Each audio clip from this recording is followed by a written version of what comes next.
on this lesson, we're gonna vector our doodles with the help of the blob brush. So here I put all my doodles that I like onto the same image and just save it as an image. Now I'm gonna go into Illustrator, and what I would recommend is that if you're gonna use this technique, the blob brush, first you have a tablet because that's going to help a lot, and also that you create a huge canvas. So this is going to be 4000 by 4000. Make sure that you have RGB and 300 ppi. So once you do that, the first thing we're going to do is bring in our image. So go File, Place, or Ctrl-Shift-P. Now let's go and find our sketch. So we have it right there. You can see that they're quite small, but we can scale them by pressing Alt and Shift and going to one of the corners. It really doesn't matter if you see a lot of pixels, because we're going to be tracing on them. We're not going to be using them, so that's okay. I'm just going to place it in there. And now I don't want to accidentally touch my layer, so I'm just going to double click on layer. And a window like this is going to appear in here. Just make sure that you hit template, and you can change the percentage if you want. For me, 50 is fine, so just press OK. And now let's create a new layer by clicking on this little icon. Now I'm going to go and find my blob brush. So your blob brush is going to be here, where this icon is, right next to the rectangle. So maybe you have the paintbrush on top, so just click and find it, the blob brush, or you could use the shortcut Shift-P. And now you can see that if I draw, I get a line like this. Now we can play around with the options, so let's just go here and see the difference. So first, you can see that if I double click here on the icon, I get the tool options. And here, for now, you have this Keep Selected, Merge Only with Selection, and the Fidelity.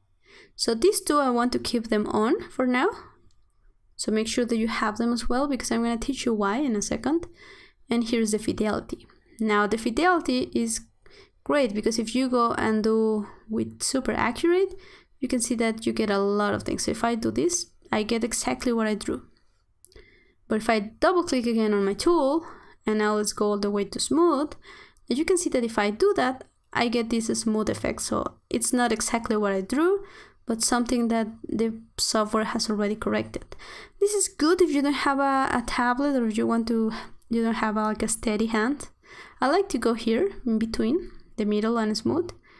And here's the size. You can see that here's the pressure. I was using my mouse, so really there was no difference in pressure. But if you use a Wacom tablet, so if you're using one, you see that here, this is the mouse, no difference. And now here, if I use my Wacom tablet, you can see that I go from something thinner to something thicker. And that depends on the pressure. So if I double click here, I can see the options here on the pressure and the variation. This only works, as I said, if you have a graphic tablet, which I recommend that you buy one if you don't have one, and if you are serious about getting into illustration or creating your own doodles, because it's a great tool. But if you don't have a tablet, like, don't worry, I'm gonna show you how you can get around this on the next lessons.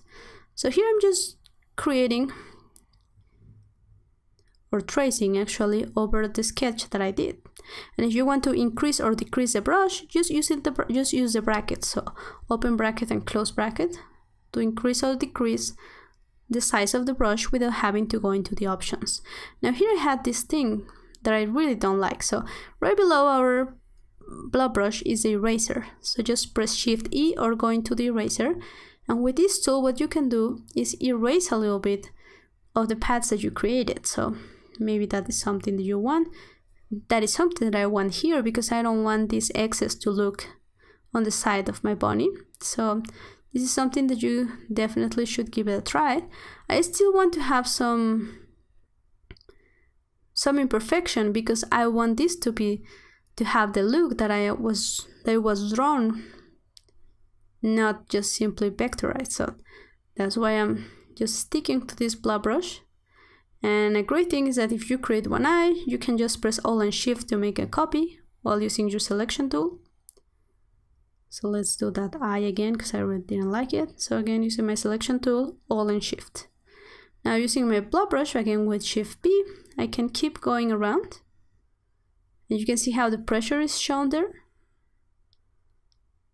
And And because I had that keep select, solely merge with selection, you can see how if I create new paths that are with the selection are good. Now I'm going to create here my ear, and you can see that my head is not selected, so it's not going to be merging with that.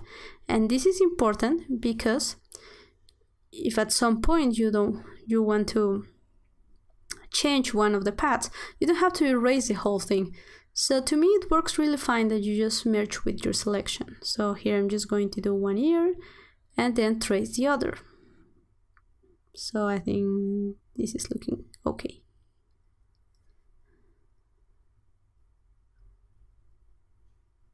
So actually let's go on the different direction so it looks like the other ear that we did. So let's keep working on it. You can see that they are not merging because I don't have my head selected. So there's something you should want. And as I said, this is great at the beginning, especially if you're not feeling super comfortable with paths, because if, for example, here the tail and the body are now united, it's going to be hard for you to make a change. And if they are not selected, then you can make changes easily. So now I can remove the visibility of my layer and see that my rabbit's there. But I don't really like my ear, this one, the right one. I don't think it's looking quite well, so I could just delete it. And let's select this one, then go right click, transform, reflect. A window like this is going to appear. In here, make sure that you have vertical axis and select copy. Now you are going to have a copy of that ear, and you can see in no time I made a change because I didn't merge with the main head of my body. So in the next lesson, I'm going to teach you how to get around and create something like this if you don't own a graphic tablet. So see you there.